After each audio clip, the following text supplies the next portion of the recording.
Sometimes, life can be difficult, and there's an overwhelming feeling of surrender. A deep-seated fear of the unknown has cast a shadow over me for my entire life, so honestly, it's really hard for me to try new things. A fear of failure, or not being able to comprehend what to do in certain situations. I think for a lot of us, we find coping mechanisms in activities we enjoy, and I'm sure, for most of you watching my channel, that escape comes in the form of gaming.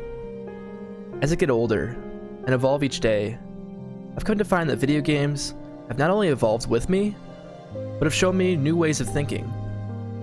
Things that I take into day-to-day life.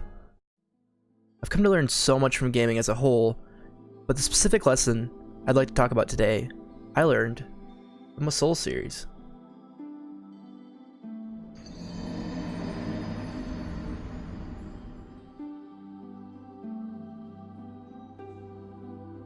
When I was first introduced to the series by one of my best friends in high school, I was enthralled with its world, but admittedly, the gameplay was a bit lackluster to me at first. I know. Hold down your pitchforks, let me explain. See, by the time I got to Dark Souls, Skyrim had already been out for a year, and it was my jam. The only thing I could think about in gaming. When something as unusual as Dark Souls came to my door, I only viewed it in relation to Skyrim. Of course, my first play session, I played it like Skyrim, exploring and taking the combat as casually as I could, as I didn't understand the Dark Souls of gaming concept yet. With this mindset, as you could probably tell, I died, and I died again.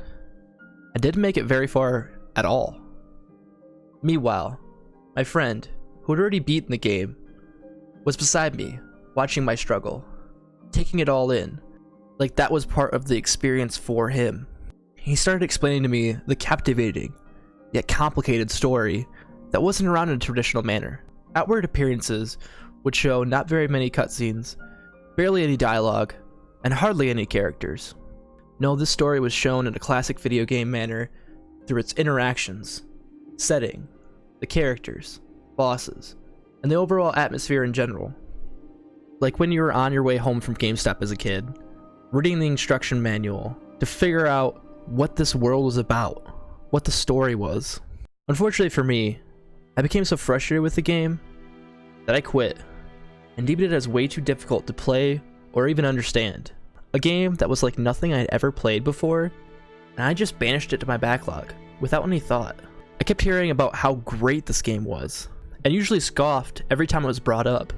I was thinking about the fact that it must be some artsy, elitist, you just don't get it nonsense. Although, in the back of my mind, I couldn't stop thinking about the world of Dark Souls and its branching pathways. A couple years had passed, and I was still thinking about what I was missing out on by not giving it a chance. I mean, I really didn't even make it to the first true boss, the Taurus demon, before rage quitting. It was the start of the 8th generation of consoles, and like every start of a generation, it was a boring time for games, so giving Souls another shot wasn't going to hurt me. I sat down with it once again, and this time, I'd committed myself to learn its systems, with Chumbawamba's immortal words as my guide. I get knocked down, but I will get up again. I started the game anew, once again, died again. I was once again on the precipice of giving up.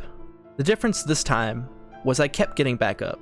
I learned that I was evolving with my character.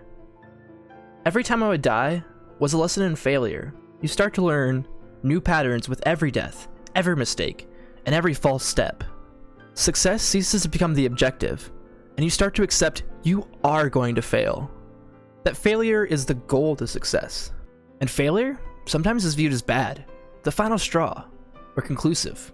However, that couldn't be further from the truth. Failure is just a stepping stone to walking in the right direction, and Dark Souls had taught me that. With this triumphant mindset, I'd gotten further than I'd ever gotten in the game, and made it to the first boss, the Taurus demon. Yes, the boss that until now had previously eluded me, and I think you can see where this is going. Once again, I was frustrated with this game, but now I was caught in the Dark Souls loop. I had the resources and understanding to take this boss head on. I did some grinding and made it back to the Taurus Demon. I found a loophole. I could jump on his head like Mario and just stab him. This made the fight so much easier. I realized his patterns, his ways of attack, and with one final swoop, I had done it. I beat my first Dark Souls boss. The feeling was exhilarating. I felt so accomplished, like I'd written a New York Times bestseller. I was able to pass this point that I've been stuck on for so many years. Huzzah! Oh, I went on this incredible journey, and I'd fallen into the trap of Dark Souls. I was obsessed.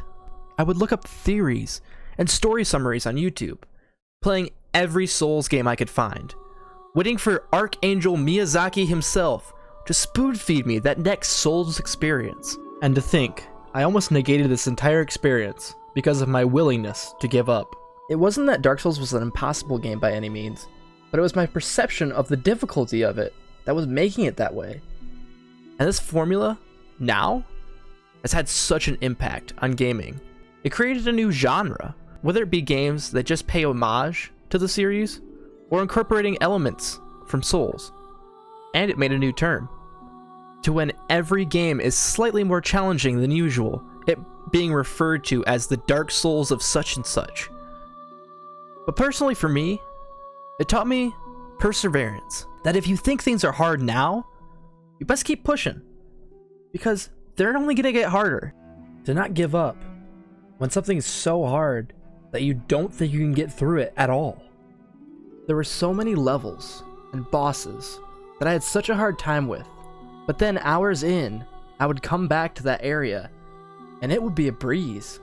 I think Brian Altano said it best when talking about Bloodborne in an episode of IGN's podcast Beyond. It's overcoming any sort of adversity or addiction or any problem you've ever had in your life where you're just like, that seems like the most impossible thing in the world right now. But if I come back to the same exact scenario a year later, like, I won't even think about it. The key to life and Dark Souls: adapt, change, and triumph. Hey everyone, what do you think of the video? I really liked doing this video. It was pretty cool to delve into my psyche back then, and especially for a series I love now today, that I almost didn't make that jump was mind-blowing. Also, we finally have a title for this series. I chose Memory Lane because most of these videos have been based on some sort of nostalgia, so I felt that Memory Lane kind of fit that vibe, and it's something that I kind of like. And I want to say thanks again for bearing with me for all my process that I've been going through. I'm trying to get a set schedule to put these videos out, not necessarily just have video essays. I know my next video is going to be a top 10 just game of the year stuff. And speaking of which, next month, December, I will be taking a month off. No video for December just because of the holidays. It's going to be so hectic. And I want to get my game of the year cemented. I have a few games I'm still playing through that I want to kind of finish so I know where I want them in my list. I'm very excited for you guys to see that. I'm going to try to do some more things like the top 10s, and break up the heavy video essay stuff. Maybe do some reviews, but kind of in a video essay format, so it won't be, the worst. I kind of wanted this whole thing to be kind of like how Nakey Jakey has said before. He makes video essays with crayons, and that's kind of how I want it to be. I want it to be fun, just my personality out there, but also get deep when we have to. However, you won't be missing out on too much content. I do plan on streaming my reactions to the Game Awards. I believe that takes place on December 12th. I'll be over at twitch.tv/ShakaMcPain. Also, it'll be posted after the fact on my YouTube channel, of course. And I wanted to cap this video and ask you guys, what's something that keeps you going or gets you through the hard times? Comment below and I'll respond to as many as I can. And as always, thanks again for watching. Have yourself a happy holiday.